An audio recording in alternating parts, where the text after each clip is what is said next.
Assalamualaikum warahmatullahi wabarakatuh. Perkenalkan, saya Mediani Turjuarsi, NIM 1859103 dari lokal PGMI 6A. Baiklah, di sini saya akan menjelaskan tentang materi saya yang berjudul Instrumen Penilaian Kompetensi Pengetahuan dan Sikap. Baik, di sini saya akan menjelaskan dua poin. Poin yang pertama yaitu penilaian kompetensi sikap dan pengetahuan, dan poin yang kedua instrumen penilaian kompetensi dan sikap.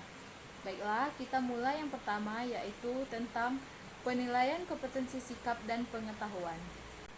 Baiklah, sebelum kita memulai dalam penjelasan materi, ada baiknya kita mengetahui terlebih dahulu apa sih arti dari pendidikan itu. Oke, di sini saya akan menjelaskan sedikit tentang pendidikan. Pendidikan adalah usaha sadar dan terencana untuk mewujudkan suasana belajar dan proses pembelajaran agar peserta didik secara aktif mengembangkan potensi dalam dirinya untuk memiliki kekuatan spiritual, keagamaan, pengendalian diri, kepribadian, kecerdasan, akhlak mulia, serta keterampilan yang diperlukan dirinya, masyarakat, bangsa, dan negara. Oke, mungkin itulah yang dapat saya jelaskan tentang arti dari pendidikan itu tersendiri. Baiklah, kita masuk ke dalam poin yang pertama. Oke, dalam poin yang pertama tadi saya menjelaskan tentang penilaian kompetensi sikap dan pengetahuan. Baiklah, di sini penilaian merupakan bagian yang tidak terlepas dari kegiatan pembelajaran. Penilaian merupakan proses pengumpulan informasi mengenai keadaan siswa, baik dalam bentuk data, angka, maupun data verbal, yang digunakan sebagai bahan pertimbangan dalam mengambil keputusan tentang siswa. Serta, penilaian juga merupakan proses yang sistematis, dengan mengumpulkan berbagai informasi, baik berupa data angka maupun deskripsi verbal. Data dimaksud kemudian dianalisis dan diinterpretasi untuk membuat keputusan. Dengan demikian pula dapat disimpulkan bahwa penilaian merupakan proses pengumpulan dan penggunaan informasi oleh guru melalui sejumlah bukti untuk membuat keputusan tentang pencapaian hasil belajar siswa. Dalam sebuah kurikulum 2013 digambarkan bahwa penilaian dapat digunakan untuk yang pertama, hasil belajar yang diperoleh dari penilaian oleh pendidik digunakan untuk menentukan kenaikan kelas peserta didik. Yang kedua, peserta didik dinyatakan tidak naik kelas apabila hasil belajar siswa didik paling sedikit. Yang ketiga, mata pelajaran pada kompetensi pengetahuan keterampilan belum tuntas dan atau sikap belum baik.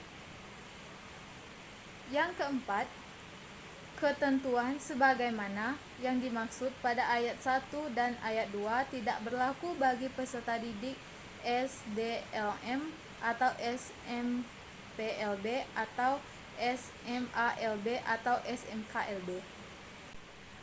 Oke, yang di sini yang dimaksud dengan penilaian kompetensi sikap dalam pembelajaran merupakan serangkaian kegiatan yang dirancang untuk mengukur sikap peserta didik sebagai hasil dari suatu program pembelajaran.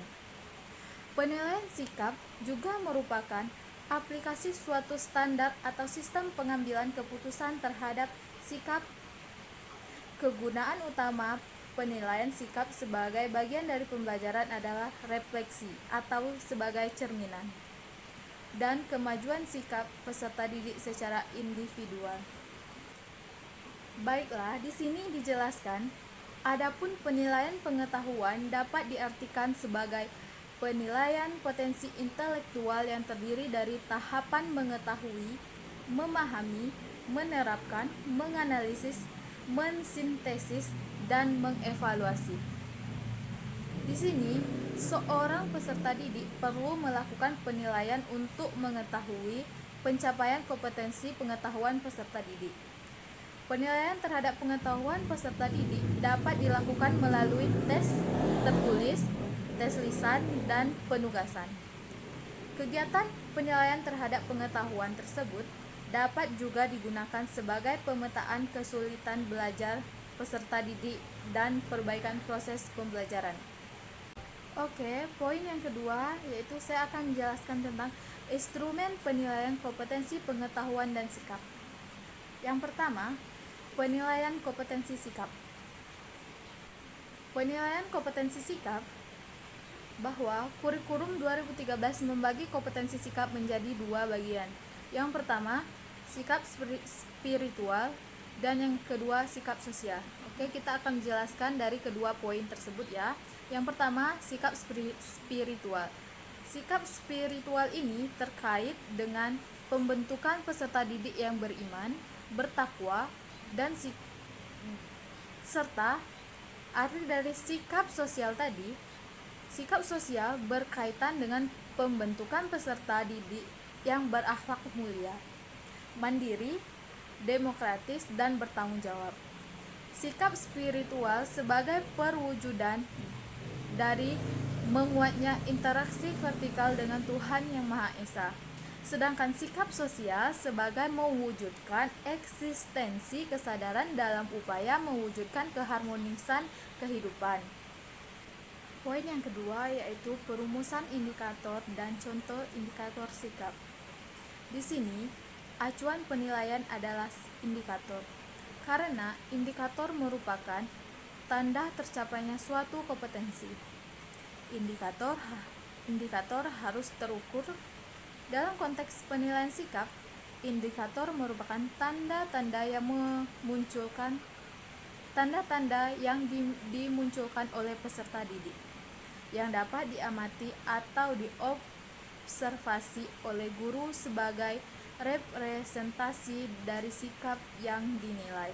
Oke, di sini kita bisa ambil contoh dari perumusan indikator dan contoh sikap indikator. Misalkan di sini ada sikap spiritual. Sebagai contoh sikap indikatornya, kita dapat melihat dari siswanya seperti yang pertama, berdoa sebelum dan sesudah menjalankan sesuatu. Yang kedua, menjalankan ibadah tepat waktu. Yang ketiga, memberi salam pada saat awal dan akhir presentasi sesuai agama yang dianut. Yang keempat, bersyukur atas nikmat dan karunia Allah Subhanahu wa Ta'ala. Yang kelima, mensyukuri kemampuan manusia dalam mengendalikan diri. Yang keenam, mengucapkan syukur ketika berhasil mengerjakan sesuatu. Selanjutnya, berserah diri atau tawakal kepada Tuhan setelah berikhtiar dan melakukan usaha. Selanjutnya, menjaga lingkungan hidup di sekitar rumah, tempat tinggal, sekolah, dan masyarakat. Mungkin itulah beberapa contoh indikator tentang sikap spiritual. Mungkin ada beberapa lagi contoh indikator sikap sosial. Contoh indikatornya yang sikap sosial adalah perilaku yang dapat dipercaya dalam perkataan, tindakan, dan pekerjaan. Contoh dari indikatornya, tidak menyontek dalam mengerjakan ujian atau ulangan. Yang kedua, tidak menjadi plagiat atau menyalin karya orang lain tanpa menyebut sumbernya. Yang ketiga, mengungkapkan perasaan apa adanya. Yang keempat, menyerahkan kepada yang berwenang barang yang ditemukan. Yang kelima, membuat laporan berdasarkan data atau informasi apa adanya. Dan masih banyak lagi contoh-contoh indikator lainnya yang dapat diterapkan. Baiklah, poin yang ke-C yaitu tentang penilaian kompetensi pengetahuan. Peraturan Menteri Pendidikan dan Kebudayaan Nomor 66 Tahun 2013 tentang standar penilaian pendidikan dalam lampirannya menuliskan bahwa untuk semua pelajaran di SMP, kompetensi inti yang harus dimiliki oleh peserta didik pada ranah pengetahuan adalah memahami pengetahuan faktual, konseptual, dan prosedural. Berdasarkan rasa ingin tahu tentang ilmu pengetahuan, teknologi, seni, dan budaya terkait fenomena kejadian yang tampak mata. Oke, kita akan menjelaskannya secara satu persatu. Yang pertama, tentang pengetahuan faktual.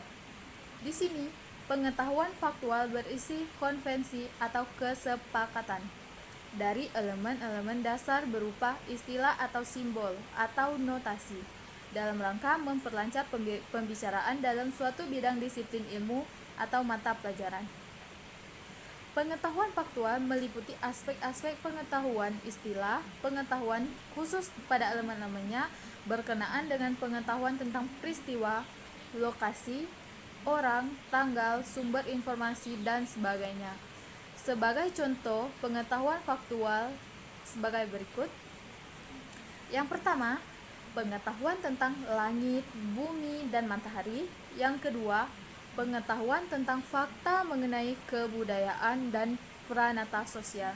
Yang ketiga, pengetahuan tentang karya tulis ilmiah dalam bentuk buku dan jurnal. Mungkin banyak lagi pengetahuan-pengetahuan lainnya yang bisa menjadi sumber pembelajaran untuk kita semua ya. Poin yang kedua yaitu tentang pengetahuan konseptual. Pengetahuan konseptual memuat ide atau gagasan dalam suatu disiplin ilmu yang memungkinkan orang untuk mengklasifikasikan suatu objek itu. Contoh suatu objek itu contoh atau bukan contoh, yang juga mengelompokkan atau mengkategorikan berbagai objek. Pengetahuan konseptual meliputi prinsip atau kaidah, hukum, teorema atau rumus yang saling berkaitan dan terstruktur dengan baik. Contoh pengembangan konsep yang relevan misalnya sebagai berikut. Pengetahuan tentang teori evolusi dan rotasi bumi, pengetahuan tentang macam-macam hubungan interaksi dan sistem sosial. Yang ketiga, pengetahuan tentang struktur kalimat yang benar dan bagian-bagiannya. Yang keempat, pengetahuan tentang fungsi peta dan geografi. Yang kelima, pengetahuan tentang hukum-hukum fisika dasar. Mungkin itulah beberapa contoh dari pengembangan konseptual. Yang ketiga, pengetahuan prosedural. Pengetahuan prosedural adalah pengetahuan tentang bagaimana urutan langkah-langkah dalam melakukan sesuatu. Pengetahuan prosedural meliputi pengetahuan dari umum ke khusus dan algoritma, pengetahuan metode dan teknik khusus, dan pengetahuan kriteria untuk menentukan prosedur yang tepat. Contoh pengetahuan prosedural antara lain: yang pertama, pengetahuan tentang prosedur pemanfaatan panas matahari sebagai sumber tenaga. Yang kedua, pengetahuan tentang prosedur pendirian organisasi sosial. Yang ketiga, pengetahuan tentang mengartikan kata yang didasarkan pada analisis struktur kalimat. Yang keempat, pengetahuan tentang langkah-langkah pembuatan gambar peta. Yang kelima, pengetahuan tentang langkah-langkah pengukuran tenaga listrik. Sini saya akan menjelaskan juga tentang pelaksanaan penilaian. Penilaian kompetentif pengetahuan dapat dilaksanakan sebagai penilaian proses penilaian tengah semester dan penilaian akhir semester. Penilaian proses dilakukan melalui ulangan harian dengan teknik tes tertulis, tes lisan, dan penugasan yang diberikan selama proses pembelajaran berlangsung. Cakupan ulangan harian diberikan oleh pendidik untuk seluruh indikator dari satu kompetensi dasar. Ulangan tengah semester merupakan kegiatan yang dilakukan oleh pendidik untuk mengukur kompetensi peserta didik secara dengan melaksanakannya selama 8-9 minggu kegiatan pembelajaran. Cakupan ulangan tengah semester meliputi sekitar seluruh indikator yang mempresentasikan seluruh KD pada periode tersebut. Ulangan akhir semester merupakan kegiatan yang dilakukan oleh pendidik untuk mengukur pencapaian kompetensi peserta didik di akhir semester. Cakupan ulangan akhir semester meliputi seluruh indikator yang mempresentasikan semua KD pada semester tersebut. Baiklah, mungkin Dari beberapa penjelasan saya tadi, dapat disimpulkan bahwa penilaian kompetensi sikap dan pengetahuan dalam pembelajaran merupakan serangkaian kegiatan yang dirancang untuk mengukur sikap peserta didik sebagai hasil dari suatu pembelajaran. Adapun penilaian pengetahuan dapat diartikan sebagai penilaian potensi intelektual yang terdiri dari tahapan mengetahui, memahami, menerapkan, menganalisis, mensintesis, dan mengevaluasi. Baiklah, mungkin itu saja yang dapat saya sampaikan dari penjelasan materi saya tentang instrumen penilaian kompetensi, pengetahuan, dan sikap. Mungkin itulah yang dapat saya jelaskan.